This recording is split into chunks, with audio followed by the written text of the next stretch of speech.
சீர்காழியில் சோழன் விரைவு ரயிலை மறைத்து தமிழ்நாடு விவசாய சங்கத்தினர் கைது. குண்டுகட்டாக தூக்கி அப்புறப்படுத்திய போலீசாருக்கும் விவசாயிகளுக்கும் தள்ளுமுள்ளு ஏற்பட்டதால் பரபரப்பு. காவிரி டெல்டா பாசனம் மற்றும் குடிநீருக்கும் தண்ணீர் திறந்து விட மறுக்கும் கர்நாடக அரசை கண்டித்தும் தண்ணீர் திறக்க ஒன்றிய அரசு வலியுறுத்த வேண்டும் என்பதை வலியுறுத்தி தமிழ்நாடு விவசாய சங்கத்தினர் சீர்காழி ரயில் நிலையத்தில் ஆர்ப்பாட்டத்தில் ஈடுபட்டனர். அப்பொழுது சென்னையிலிருந்து திருச்சி செல்லும் சோழன் விரைவு ரயிலை மறைத்து மத்திய அரசுக்கு எதிராக கோஷங்கள் எழுப்பினர். ரயில் தண்டவாளத்தில் அமர முயன்ற தமிழ்நாடு விவசாய சங்கத்தினரை போலீசார் குண்டுகட்டாக தூக்கி அப்புறப்படுத்தினர். அப்பொழுது போலீசாருக்கும் விவசாயிகளுக்கும் இடையே தள்ளுமுள்ளு ஏற்பட்டது. அதைத் தொடர்ந்து 100க்கும் மேற்பட்ட விவசாயிகளை அப்புறப்படுத்திய போலீசார் அவர்களை கைது செய்து தனியார் திருமண மண்டபத்தில் வைத்துள்ளனர்.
காவிரியில் தண்ணீர் தர உனக்கு மறுக்கும் கர்நாடக அரசு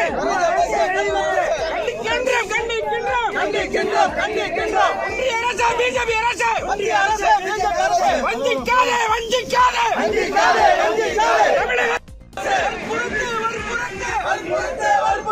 தமிழகத்திற்கு தண்ணீர் விட அரசை வற்புறுத்து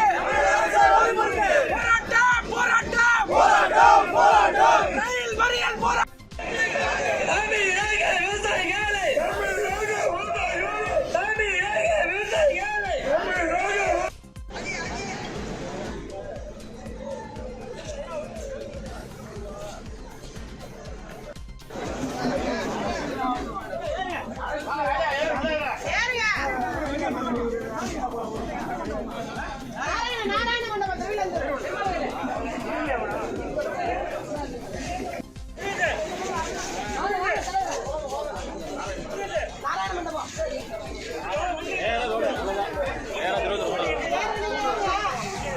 Don't